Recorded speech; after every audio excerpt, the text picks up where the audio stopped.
Gauranitai, Gauranitai, Jaya Gauranitai. Jaya Prabhupada, Prabhupada, Prabhupada, Srila Prabhupada. Jaya Prabhupada, Prabhupada, Prabhupada, Srila Prabhupada. Jaya Prabhupada, Prabhupada, Prabhupada, Srila Prabhupada. Jaya Prabhupada, Prabhupada, Prabhupada, Srila Prabhupada. Bolo Nitai Gora Hari Bol. Hari Hari Bol. Hare Krishna, all the devotees. There's going to be a Bhagavad Gita class now. And so Prabhuji is going to do the class now. We're going to just set up the chair here so that everyone can turn this side for the class. Hare Krishna.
Hare Krishna.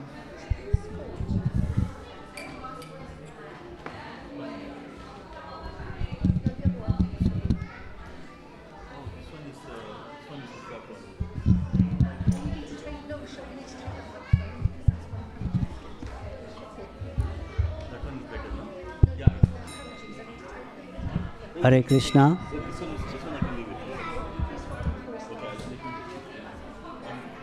It's okay.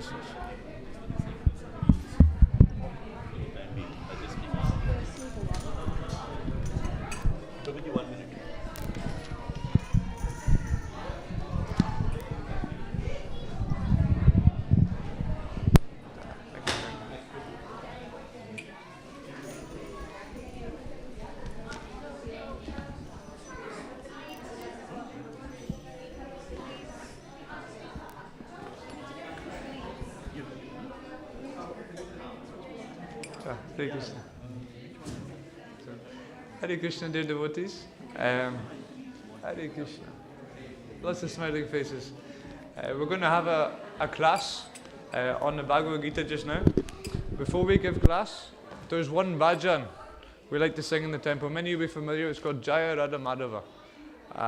So if you know the words, you can sing along. It's a very, very special and sacred song. there's stories Prabhupada, when he was in the temple room here, he would sing this song, and sometimes he would just go into ecstasy. So I'm definitely not like that, but at least we can say the words. Jaya Radha Madhava Kunja Bihari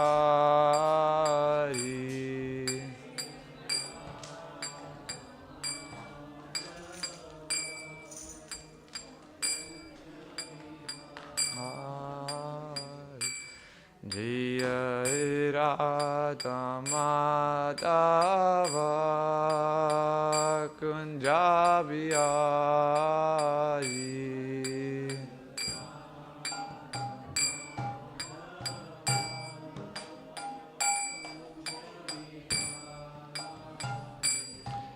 Jaya Gopi Janavalabha Girivaradari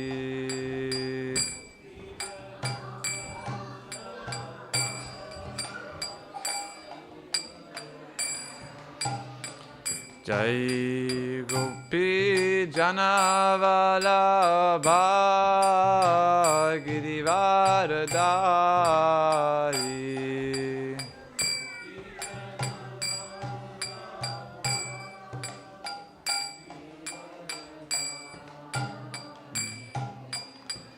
Yashodanandana Vrajajanaranjana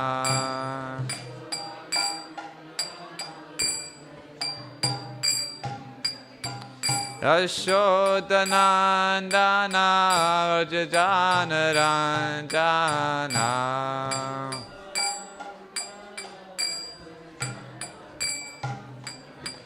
Yamunatira Vanachari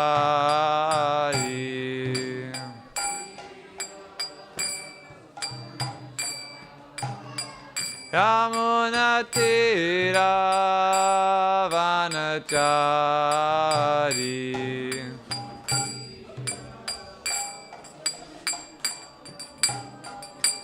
Jaya Radha Madhava Kunja Bihari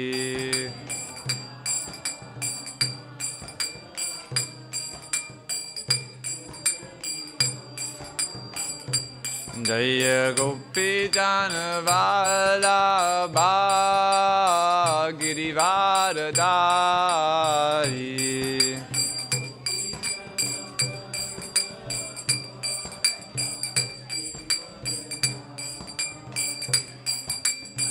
Yashodanandana Vrajajanaranjana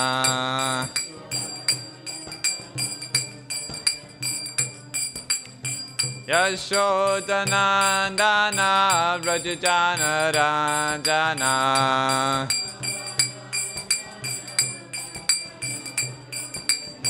Yamunatira Vanachari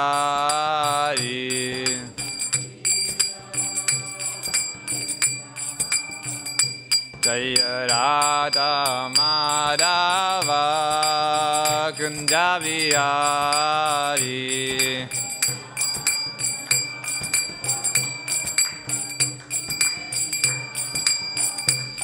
Hare Krishna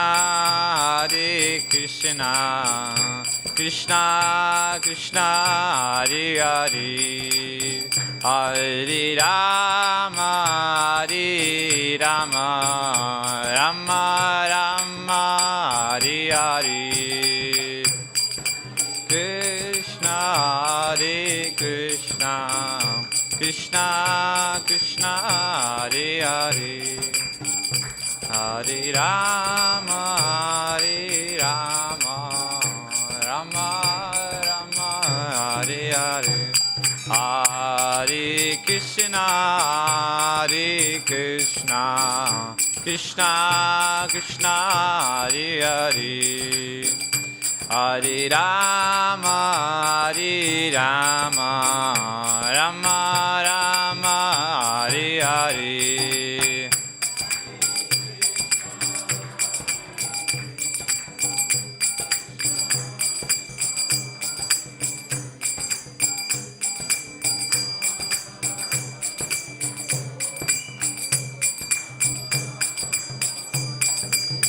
Jaya Radha Gokulananda, Radha Gokulananda Shri Radhe.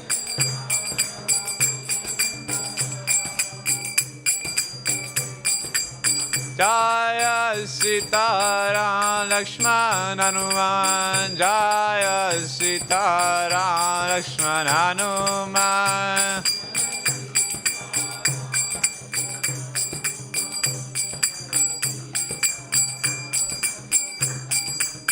Jaya Gauranitai, Gauranitai, Gauranitai, Jaya Gauranitai.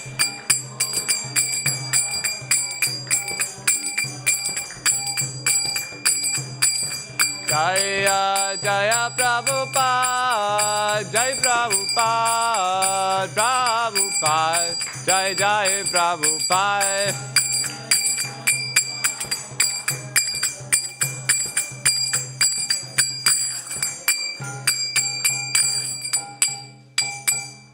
Go Brahmanande, Hari Bol.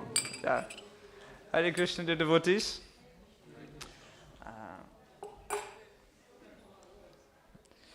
Om Namo Bhagavate Vasudevaya. Om Namo Bhagavate Vasudevaya. Om Namo Bhagavate Vasudevaya.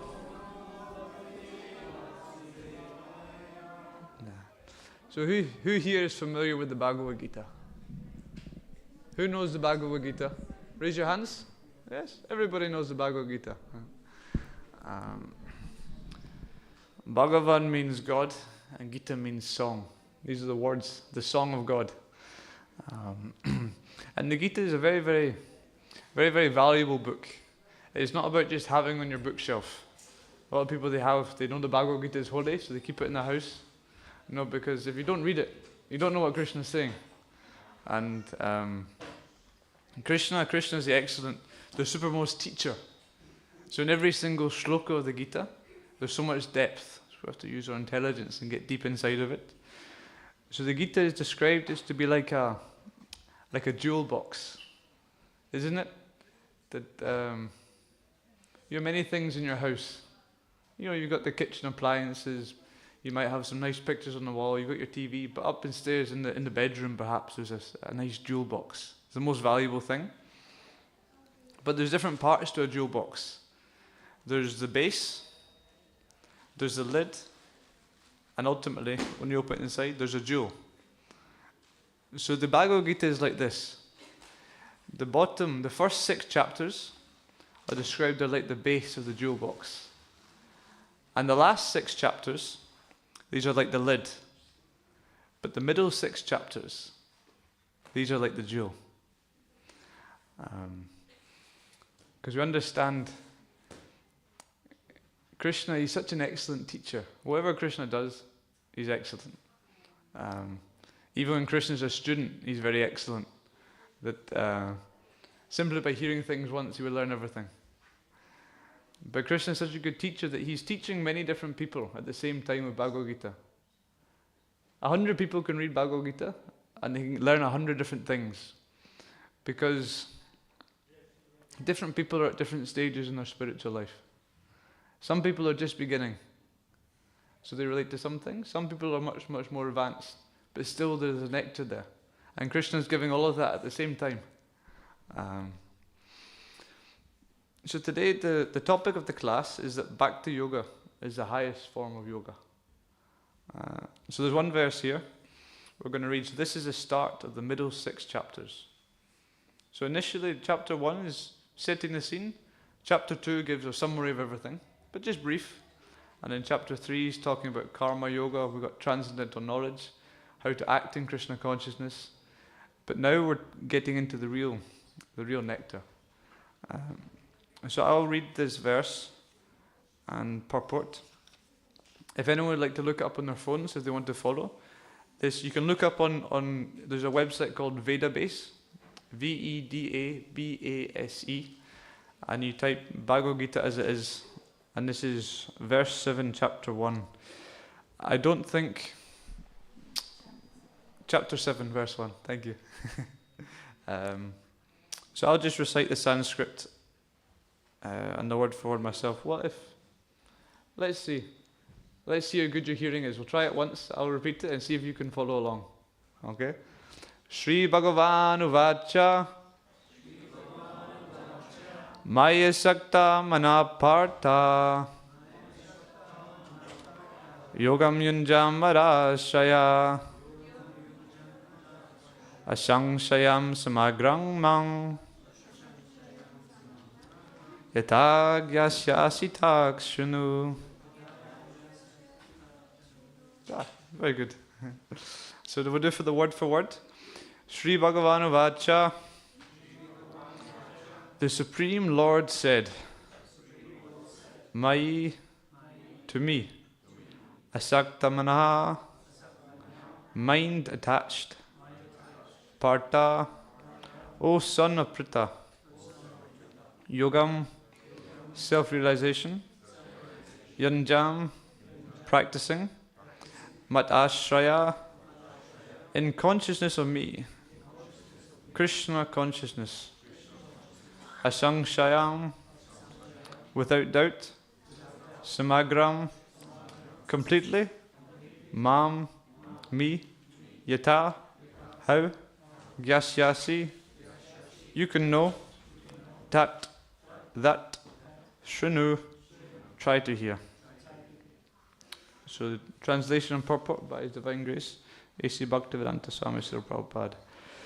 The Supreme Personality of Godhead said, Now hear, O son of Pritha, how by practicing yoga in full consciousness of me, with mind attached to me, you can know me in full, free from doubt. So the purport. In this 7th chapter of Bhagavad Gita, the nature of Krishna consciousness is fully described. Krishna is full in all opulences, and how he manifests such opulences is described herein. Also, 4 kinds of fortunate people who become attached to Krishna, and 4 kinds of unfortunate people who never take to Krishna are described in this chapter. In the first 6 chapters of Bhagavad Gita, the living entity has been described as non-material spirit soul, capable of elevating himself to self-realization by different types of yogas.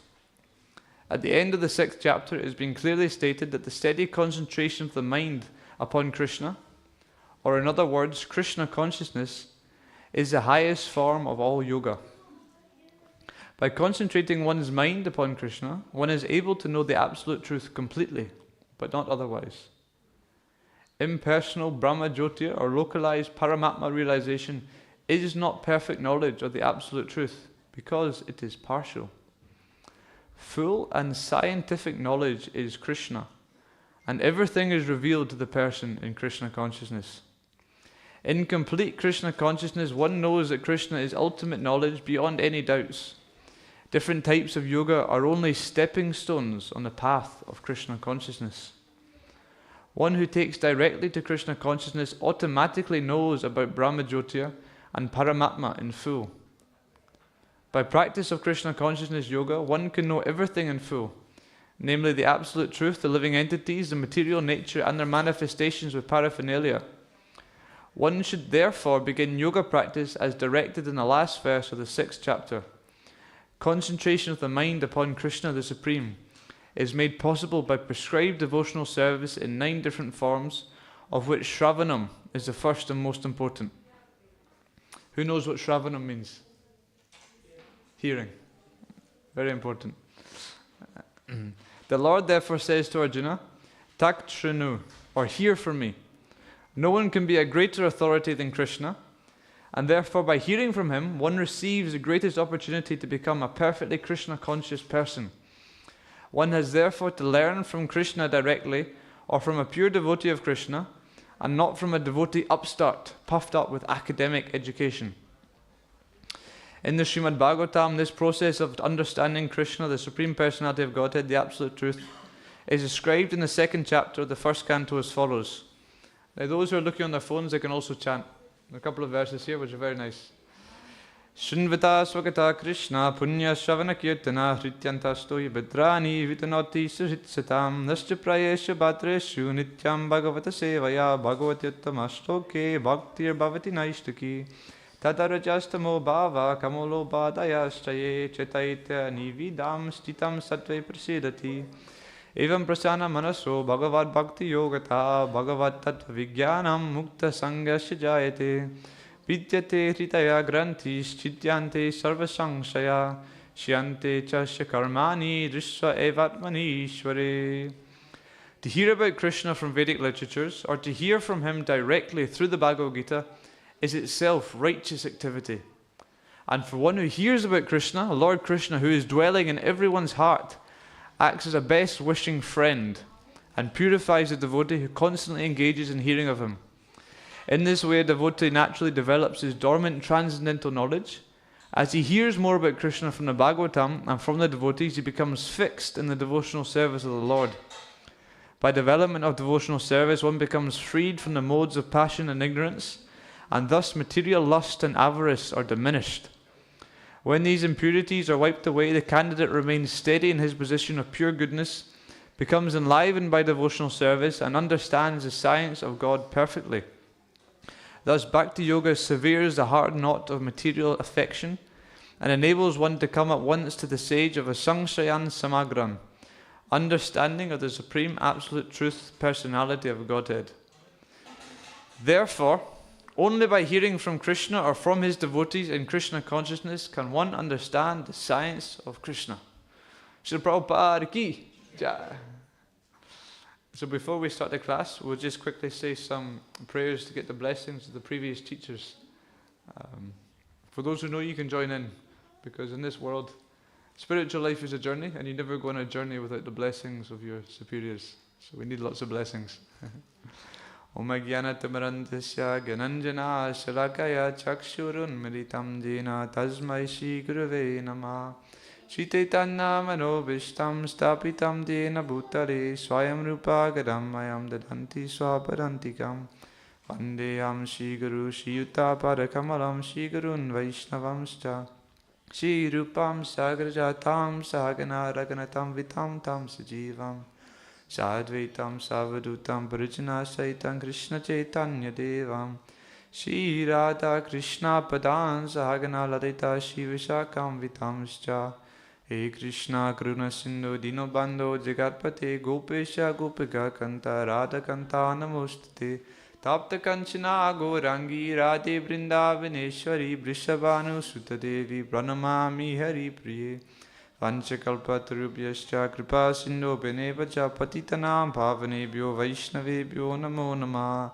Jai Shri Krishna Chaitanya Prabhu Nityananda Shri Advaita Gadadhara Shivasari Gaura Bhakta Vrinda. Everyone, Hare Krishna Krishna Krishna Hare Hare Hare Rama Rama Rama Hare Hare.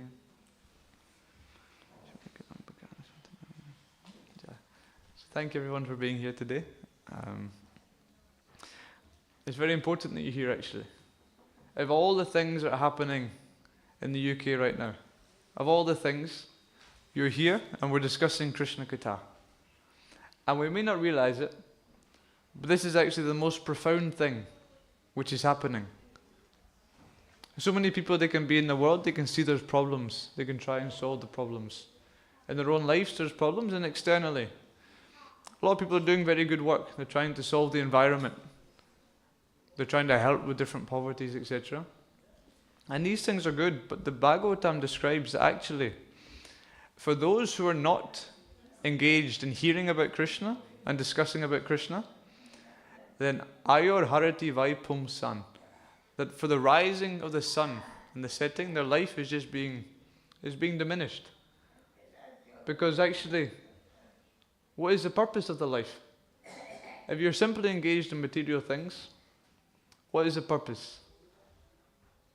But for those who are engaged in hearing about Krishna, in becoming Krishna conscious, in discussing Krishna Katha, then actually the Bhagavatam describes this is preparing us for eternal life.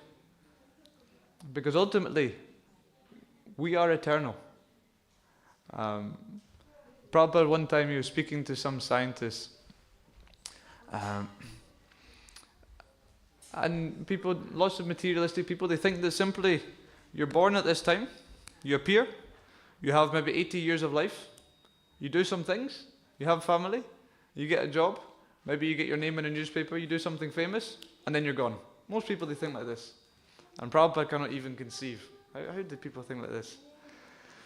But then Prabhupada was explaining, what is death?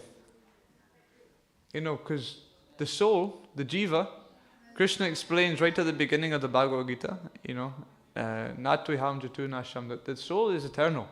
It's always there. For the soul, the jayati mriyate vakadachin, it is not born, it does not die. The soul is always there. So basically death only happens to the body. But we have to ask, what is the body? Because the body is not life. Life is from the soul. The consciousness is from the soul. The body only appears to be alive when it's in contact with the soul. But the body is just a collection of matter.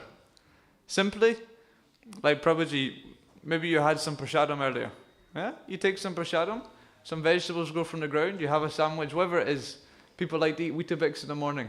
You eat that, then that nourishment goes into the body. The light from the sun goes into the body, but the body is just matter. So the body is not alive anyways. So death doesn't really exist. And death is a concept. But because we're so attached to the body, then we're functioning, thinking that actually the biggest fear is this fear of death. It's motivating everything. That we're eternal, we know we're eternal, we're looking for some eternal relationship. We're looking for love. Ultimately, this love is what's hankering. We've got this desperate need in our soul to love and to be loved. But we're trying to facilitate that in a temporary atmosphere. And we can never be satisfied in a temporary situation. Therefore, by hearing about Krishna, by reading these books, then we become homesick for where we truly belong. The goal of reading these books is not to memorize lots of shlokas. It's not to say to someone, look at me, I've finished these books, I've read them all. No, the goal is to become homesick. Homesick for where we truly belong. That we don't belong in this world. This world is the Bhagavad Gita describes it's a place of death. Dukalayama shashvatam. It's temporary and it's full of suffering. But the problem is we are comfortable here. See, this world is operating, Krishna is in control of everything. And Krishna says in the 9th chapter, Maya jakshena prakriti suyate sacharacharam, that everything's operating under his control. And this material energy, this is also one of Krishna's energies. This energy is called Maya. Maya. Daiva Yeshuganamai Mama Maya Dracha. It's Krishna's energy. And it's like Maya, she sometimes described this place as like a school. We're learning things. Also for some people it's like a prison. You know, sometimes you have to learn the hard way. Or it's like a hospital. And Maya is here. Maya has certain potencies. One of the potencies of Maya, which is very, very scary. I know it's not Halloween, but do you want to hear something scary? Maya makes us comfortable with the situation we're in. Maya makes us think that, actually, I am happy here. And if you're happy in a situation, then you're not going to try and search for where you truly belong. There's a story, isn't there? I don't know the details so much, but somehow Lord Indra, he is cursed. He takes birth as a hog. So Lord Indra, he's the king of the heavenly planets. He's very, very opulent. He has beautiful palaces, a beautiful wife, lots of opulence. Everyone respects him. But somehow he has to take birth as a pig, which is a very somewhat degraded animal. And after the time comes for him to come back to his post as Indra, he says, no, I can't leave. I have my pig wife and my pig children, and we're engaged in this pig house. And he becomes attached to it. He thinks this situation is okay. And so, this is why Prabhupada came and gave these books. You know, Krishna comes in the form of Bhagavatam, and then Prabhupada made the effort of coming from India to the West and presenting these books in a way we can understand, because they make us realize, actually, no. we can search for something much higher. You know, you can see it when people, they settle for second best. You think, no, I'm not worth any better than this. But actually, we have to have love for ourselves. That we cannot love universally until we also appreciate that we are also spirit soul. That we are also part and parcel of Krishna. And we have to know that we don't belong in this place. And therefore we have to make an endeavor to read these books. Because this nature of Maya, this energy of Krishna is so strong that always we forget. There's one type of renunciation. Anyone here has been to a funeral? Many people, they go. You go to a funeral, and what happens is, naturally, the thought of death comes on the mind at a funeral. So people, they start to question, you know, what is going on here, you know? What's going to happen to me? Soon this will happen to me, what happens afterwards? You know, why are we here? These questions arise in the mind. And then very quickly, I'm not sure, you're more pious than I am, I come from nice Indian families, but when I was at funerals before, then after the ceremony is over, everybody goes down to the pub. And in 5 minutes, no one is thinking of these questions anymore. Because the material energy, it covers us. So always, if we can make some effort every day, just every day, I'm going to open up the pages of Bhagavad Gita, and I'm going to read one verse on purport. If you can make that effort, then actually you're going to associate with Krishna. You see, these books is not about learning academic knowledge. You see, if you read a textbook, it's about how many things can I memorize. I can highlight and make notes and make a PowerPoint presentation. That is not spiritual knowledge. Spiritual knowledge, actually, it enters deep into the heart. And it purifies us deep in because the words of Krishna are non-different from Krishna. So this Bhagavad Gita, Krishna here is saying, Maya Sakta Manaparta. We're hearing the words of Krishna, we're associating with Krishna. When we chant Krishna's names, we're associating with Krishna. And when we associate with Krishna, then it's described that Krishna is like the sun, and Maya is like darkness. And if the sunshine is there, there can be no darkness. So that is why devotees, they take vows. They say every day we're going to chant japa, we're going to chant Krishna's names, a certain amount of rounds. And if you can set that in your day, I'm going to chant this amount of rounds every single day, no matter what fails. Doesn't matter how many. We chant 16 is good as a standard, but if 16 is too much, you chant 4 rounds every single day, or even 1 round every single day. Then you're going to be associating with Krishna. You get to spend time with Krishna, and then you'll see all your other problems there. They're not so big. One devotee, he was saying, I like this a lot, that we don't need to tell Krishna how big our problems are. We have to tell our problems how big Krishna is. So you associate with Krishna, then these problems go away. So same when we associate with the books, that actually you can take a time every single day for me to spend time with Krishna. I'm going to read these books, and I'm going to give my consciousness. Because it's funny, you can come to the temple and you can bring maybe some chapati flour, or you can bring some Lakshmi and put it in the donation. But here's the thing, Krishna already owns that. Krishna already owns everything. We have the conception, yes, I've worked hard all week, I've earned this money, and I'm going to give a little bit to Krishna. This is nice, we should do this, but we have to realize actually Krishna already owns everything. Krishna is the richest person in the whole world. Krishna doesn't need our money. Krishna doesn't need anything from us. But what Krishna wants is he wants our consciousness. He wants our heart. He wants our mind. So actually to become Krishna conscious means to be always thinking of Krishna. And here's a secret. If you're always thinking of Krishna, he's always thinking of you. And if Krishna is always thinking of you, no problems. So this process of bhakti yoga, as described here, it begins with hearing. That the ear is incredible. You see, we have this human form of life. We've taken birth on planet Earth, and we have intellect. We can think, we can read, and we can hear. And with that, there's one quote. Anyone here has seen Spider-Man?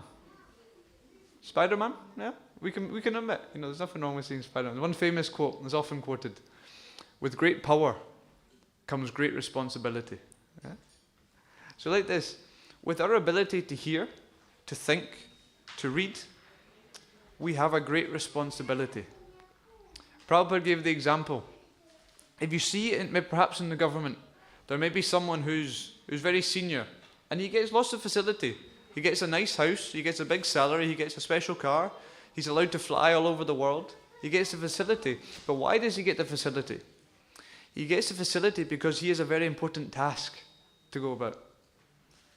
So similarly, we're human beings. We have incredible facility, so much more than the animals. You cannot sit down with an animal and start telling them that they're not the body.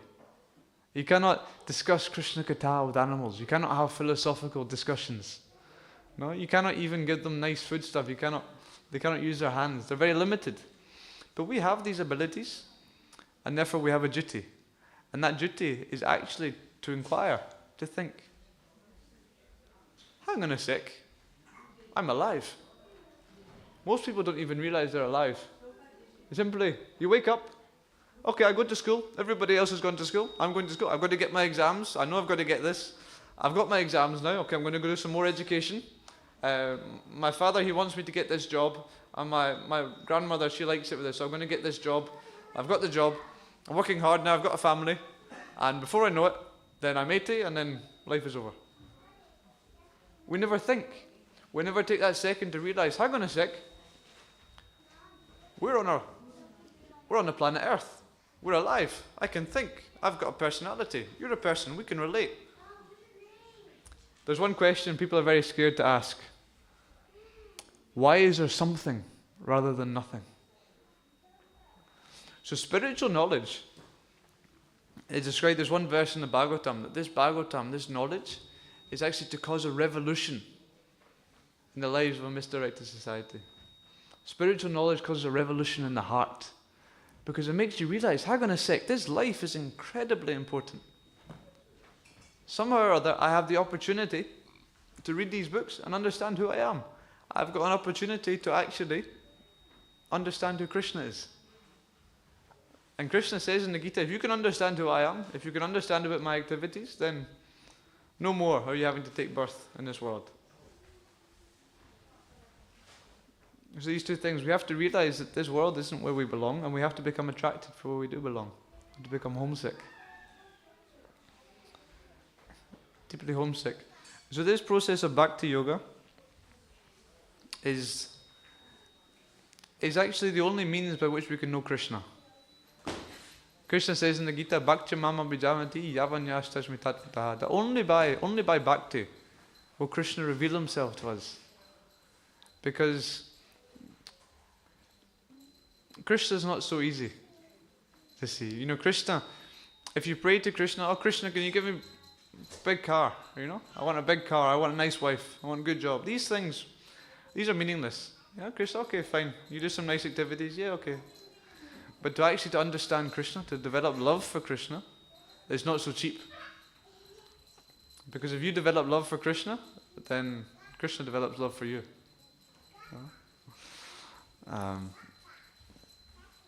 So there's one story. There was a man in a forest one time and he was making charcoal. Anyone here know what charcoal is? Yes? So charcoal is like a very cheap type of fuel. You just take some wood and you burn it a little bit.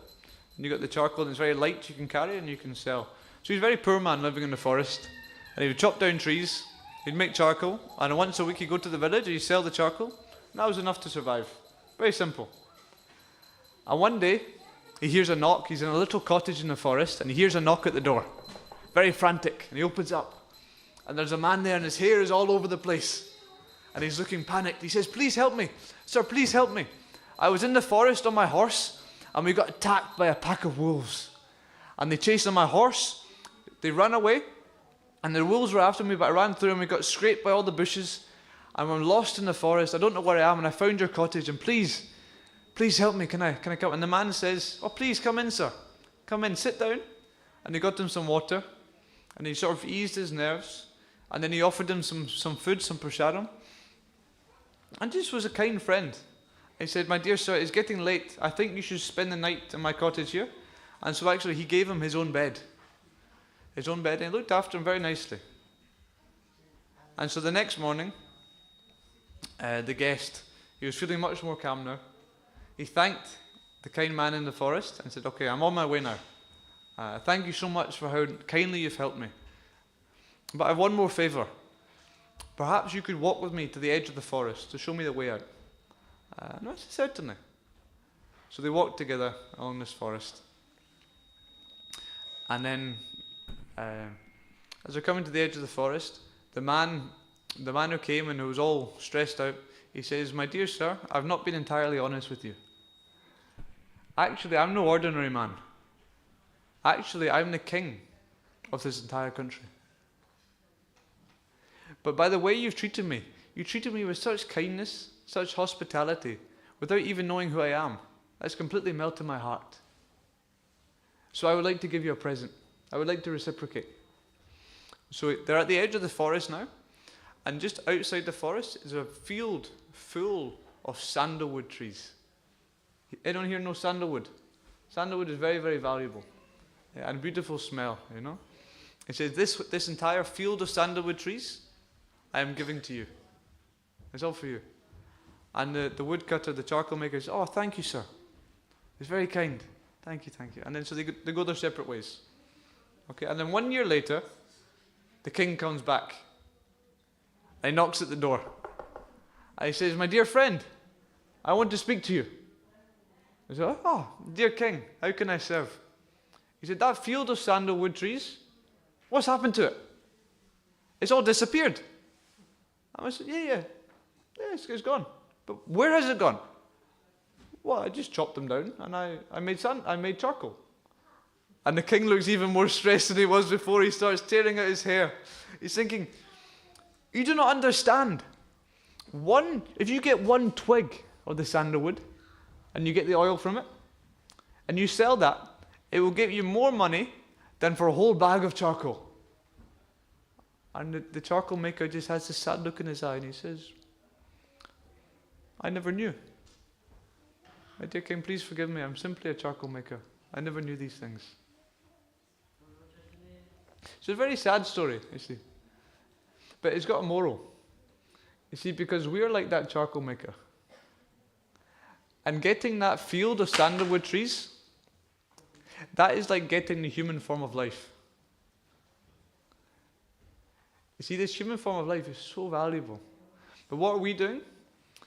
Majority of people, we simply use this life for just enjoyment. Simply, we can go out, we can have a nice time. A lot of people, they have this motto, "I'm here for a good time, not a long time." And they destroy their body in the pursuit of enjoyment. You know, by eating so much, fancy foods, or by taking intoxication, or whatever it is, we waste this opportunity. And so the king is like the guru. And he's thinking, these people, they've simply wasted this valuable opportunity. So the way to make the most of this opportunity, as it says in this verse, is to hear about Krishna. That's what we have to do. We have to hear. We have to give our consciousness to Krishna.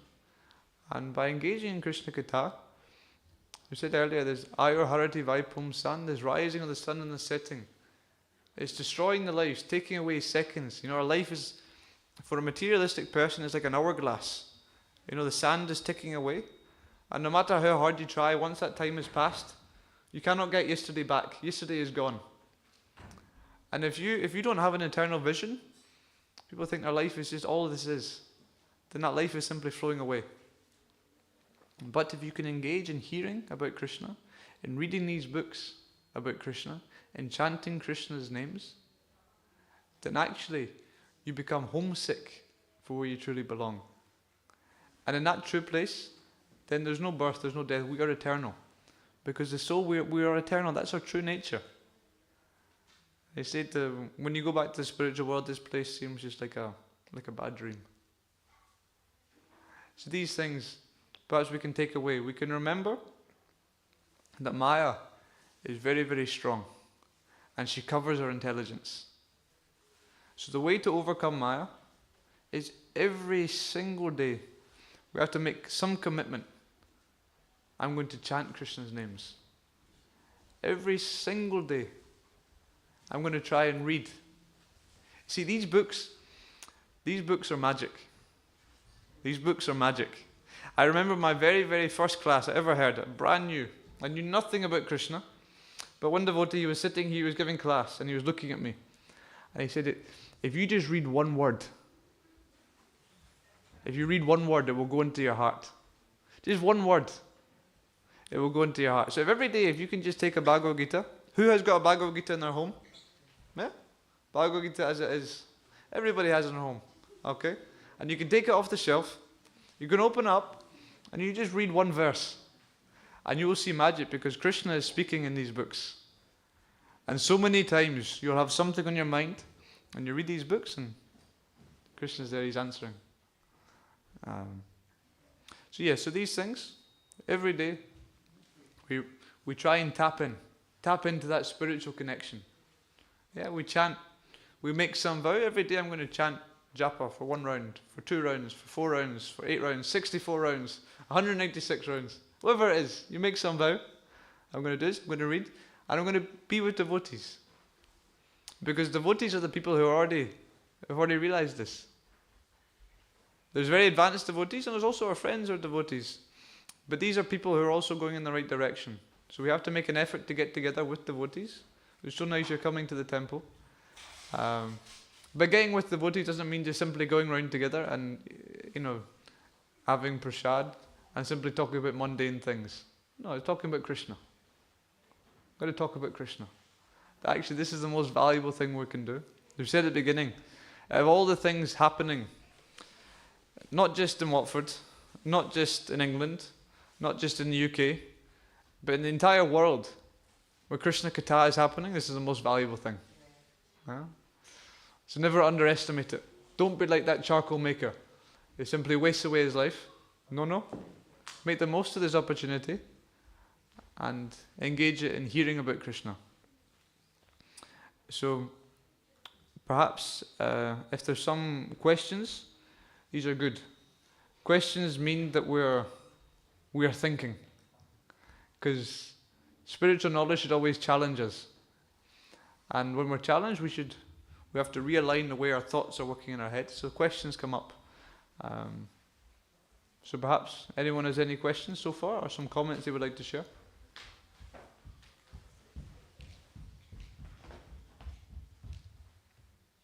Otherwise, I can tell one more story. I've got a couple actually. Which one should I tell? There's a famous story actually. Anyone here has heard of Sanatana Goswami? Sanatana Goswami, okay, he was a great saint from India, an incredible scholar. He was a very, very high up government minister, and he gave up all his possessions to live as a renunciate in Vrindavan, and wrote many, many books dealing about Krishna consciousness. So one day there was one Brahmana, or I think always with these stories, I'm not so good at details, so you'll forgive me if I don't get all the details right. But anyways, there's this devotee, I think he was praying to Lord Shiva. He said, I want the most valuable thing. I want to get the most valuable thing in the world. He had this deep desire in his heart, I want the most valuable thing. And so Shiva appeared to him and said, you should go to Sanatana Goswami. He's got the most valuable thing. So this devotee went to Sanatana Goswami, knocked on the door. I said, I've been told to come here and get the most valuable thing. Sanatana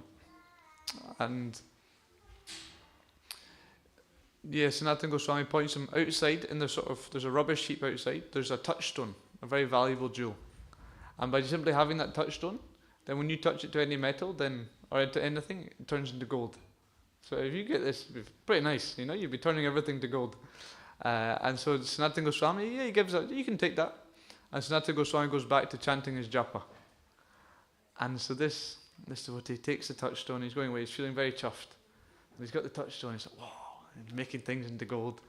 Like a child at Christmas. But then slowly he starts thinking, This Sanatana Goswami, he had this touchstone in a rubbish pile. And he gave it away simply like that. That doesn't make much sense. Maybe he's got something higher, actually. He starts thinking like that. So he goes back and he knocks on the door again. He says, my dear Sanatana Goswami, it doesn't make sense why you just have this touchstone in the rubbish pile. Maybe you got something higher. And he says, well, if you want something higher, you have to take that touchstone and you have to throw it in the river. And he says, but it makes everything into gold. He wants to hold on to it. He thinks, no. For once in my life, I'm going to go there. I'm going to make the sacrifice. I'm going to control my mind. I'm going to put away my temporary pleasures. Always we're so obsessed by temporary pleasure and go for that real eternal pleasure. So he takes the touchstone, throws it in the river, and he comes back and he says, it's thrown in the river. Please tell me, what's the most valuable thing? And so Sanatana Goswami sits him down, he gives him some japa beads, and he teaches him the Maha Mantra. This. You can say, Hare Krishna, Krishna Krishna, Hare Hare, Hare Rama, Rama, Hare Hare. Because by chanting this Maha Mantra, you know what happens? Krishna dances on your tongue. By chanting this Maha Mantra, all the impurities in the heart are removed. By chanting this Maha Mantra, by chanting with love, by chanting with attachment, by chanting purely, then pure love of God blossoms in the heart. And there is nothing more valuable than pure love of God. Everything in this material world is described as like trying to grasp at smoke. Sometimes you see a fire and there's smoke coming up. And in that smoke, different forms could emerge. Maybe the form of a beautiful person, or it could look like a house. And you could try and grasp at it, but simply it's smoke. You know, vapor. You cannot grasp at it, it's going through your fingers. And this whole material world is like that, really. But the holy name, this is substance. Yeah? And we can grasp onto that, then beautiful things happen in our life. So, I humbly beg that we can all make more of an effort to try and grasp onto the holy name. And anyway, on japa, in kirtan, and by reading. Because the purpose of all these books is to get us to chant. So, thank you very much. Grantaraj Srimad Bhagavad Gita ki jai, Srila Prabhupada ki jai. And if we've got a couple minutes before Gaur Arti, which is soon, so if anyone has any comments or questions they would like to share, please, you're more than welcome to.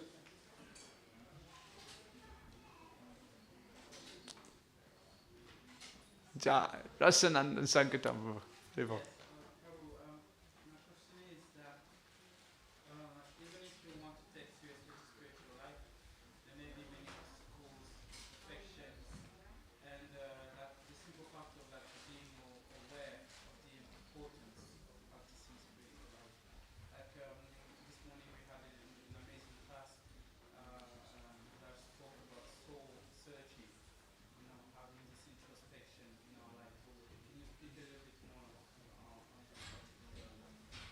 On introspection.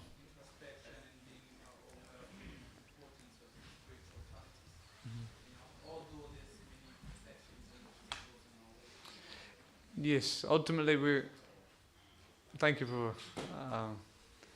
we know the right thing to do, and we do the complete opposite. I do this a lot. In Sanskrit there's two words, jnana and vijnana. So by simply reading things, we can get jnana, we can know something on an intellectual level. And this is good, but the intellect on its own sometimes is not strong enough to overcome Maya. Because actually the senses are so strong, and for so many lifetimes we've simply been doing what they want. We've been simply going down the easy option. You see, every moment in life we have a choice. We can either act upon our higher nature or act upon the lower nature. And therefore we really have to become humble, and we have to pray. I've been meditating myself, I've been trying to become a little bit more strict in trying to control my senses, particularly the tongue. I'm very, very fond of sweets. Sweets are good, but also we shouldn't eat excessively. And so for a couple of days you can give up sugar. Oh, simple. Yeah, what to do? It's fine, but then the senses get quite strong. You know, people are walking by and then so I was starting thinking, like, introspecting upon the sincerity of my desire. Thinking, do I really, really want to give this up? Do I really want to give up eating sugar? Because I'm thinking, well, if I give that up, I'm not going to eat any more sugar, and I don't want to do that. So I'm trying to make some sincere prayer, saying, please, Krishna, help me overcome the urges of the senses. Please help me. But at the same time, I'm thinking, don't help me, because then I'm not going to have any more sweets. So simultaneously, there's two voices going on. And so we have to become sincere. We have to actually, by studying these books, what these books are doing is giving us a glimpse. Like Bhagavad Gita and Srimad Bhagavatam is full of these stories of exalted devotees who actually have a taste and attachment for Krishna. And when we read these, we want that.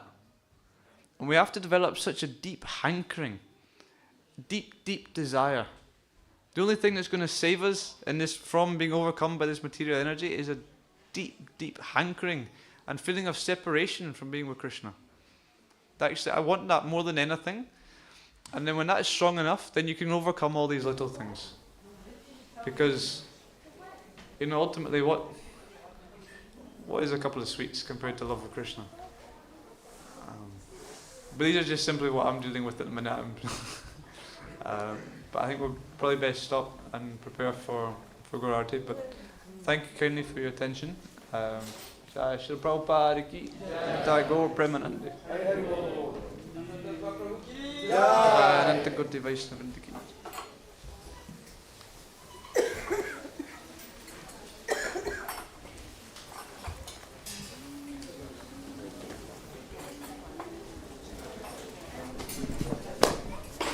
Hare Krishna everyone, so now we'll have Gaur Arati, so if everyone can take a stand and come towards the front. So everyone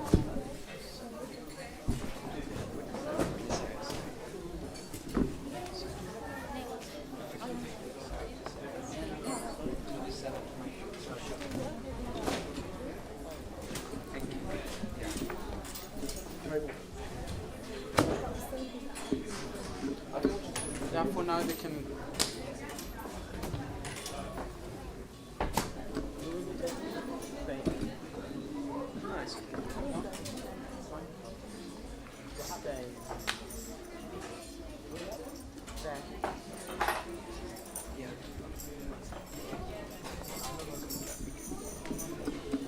So please do come forward for the Gaur Arati.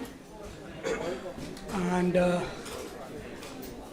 when we have the Arati, we'll be singing this song. So I will...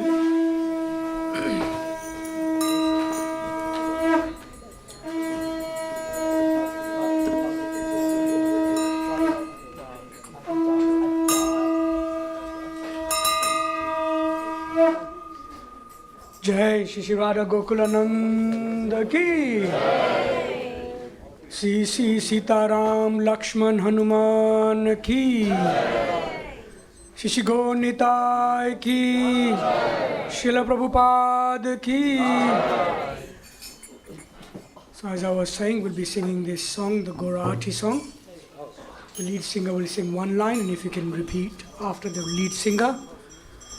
And then we can go on chanting the Hare Krishna Maha Mantra. And please also do join in with the dancing as well. Jaya Jaya Gaurachandir Arati Kasoba.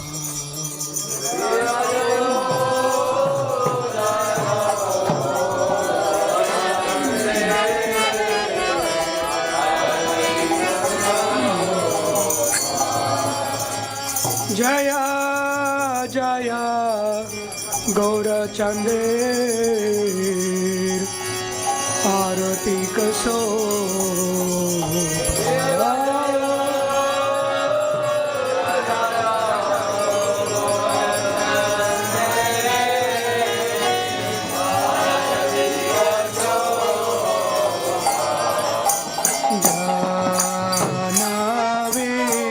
tatavani jagamana loba